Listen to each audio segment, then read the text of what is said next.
Well, the Virginia Tech football team exceeded expectations this season, and now the Hokies will be rewarded by taking on the Clemson Tigers in the ACC championship game Saturday at 8 in Orlando. It should be a fantastic contest to watch. The Hokies are going up against a Clemson team that has lost one regular season game since 2015. So obviously, Dabo Swinney has established an immense standard of excellence for Clemson football, one that the ACC, the rest of the programs are really trying to catch up to. They're kind of the gold standard, if you will, at least over the past two seasons. And, you know, the Tigers are better than the Hokies in virtually every single statistical category. Fortunately for the Hokies, games are not played on paper. And I think the biggest key for Virginia Tech defensively in this game, naturally, will be stopping Deshaun Watson.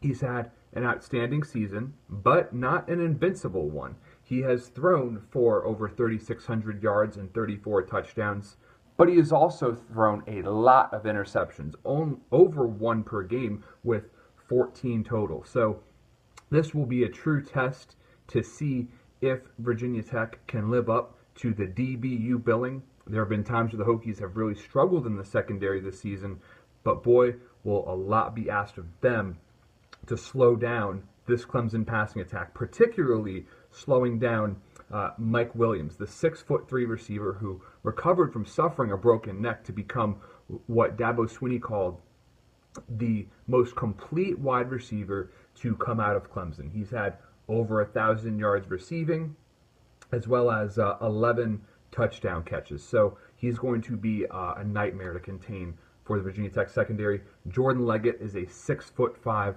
receiving target, and he's going to play a huge factor in the red zone. Now, in order to slow down Watson, who, whether he admits it or not, is a dual threat quarterback, the Hokies are going to have to employ guys like Chuck Clark and Tremaine Edmonds to slow down Watson. And on the defensive line, much will be asked of Woody Barron. He has had an outstanding year. He has 17 total tackles for loss. Just an immense presence on the defensive line. Incredibly physical player who will be a huge factor in this game. But on top of the threat that Watson poses as a runner, though he has ran less this year than he did last season, Clemson also boasts Wayne Gallman, who has almost 950 yards rushing and 14 touchdowns. So the Hokies cannot afford to get too fixated on Watson when he has the ball in his hands.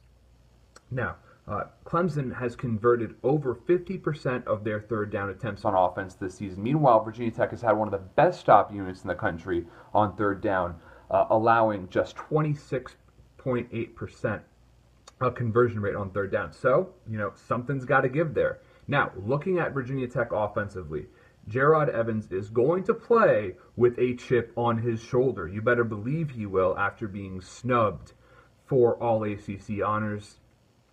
There was a major outcry amongst the Hokie Nation over that. I mean, to be fair, the ACC has been a quarterback-dominant league. So many great signal callers in this conference. Nevertheless, Evans has been a revelation for the Hokies at quarterback. He has thrown for 26 touchdowns with only 5 interceptions, makes far fewer mistakes than Deshaun Watson.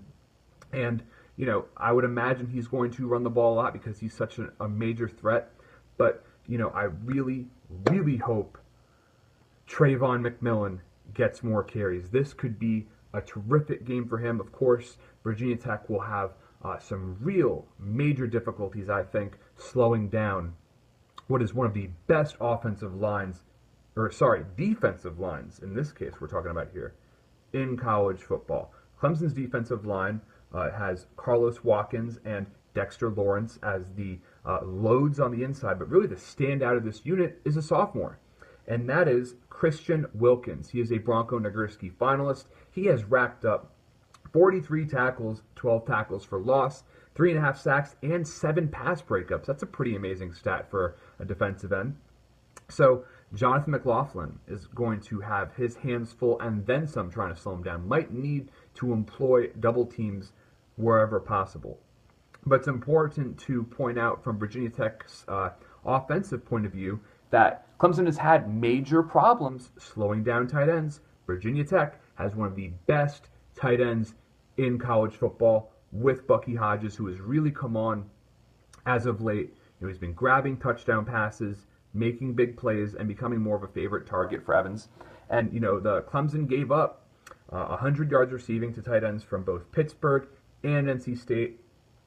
And the question is, can Virginia Tech get the big plays of 20 yards or more? In Clemson's 3 closest games against Pittsburgh, Florida State, and Louisville, they gave up 24 plays of 20 yards or more. In the other 9 games, they only gave up 22. So, you would hope that, head coach Justin Fuente will open up the playbook when he feels comfortable, give Gerard Evans some shots to throw the ball deep downfield to Isaiah Ford, the best Virginia Tech receiver of all time. Hopefully he breaks the 1,000-yard mark receiving in this game. And, Cam Phillips really needs to break out in this one. Cannot afford to drop any passes. But ultimately, I think it comes down to turnovers. Can Virginia Tech make Clemson turn over the ball? No team has been able to fully stop the Clemson offense this season. So ball control will be major. If Virginia Tech can run the ball against a behemoth defensive line of Clemson, that will play into the Hokies' favor. But all in all, when you look at this Clemson team, they are just so talented, so explosive, and it's really hard for me to see Virginia Tech pulling off this upset. It's certainly possible. Like I said, games are not played on paper, but ultimately, my prediction here is a final score of Clemson 30, Virginia Tech 27. So we will see what happens, and as always, Hokies, for those who have passed, and for those to come, reach for excellence.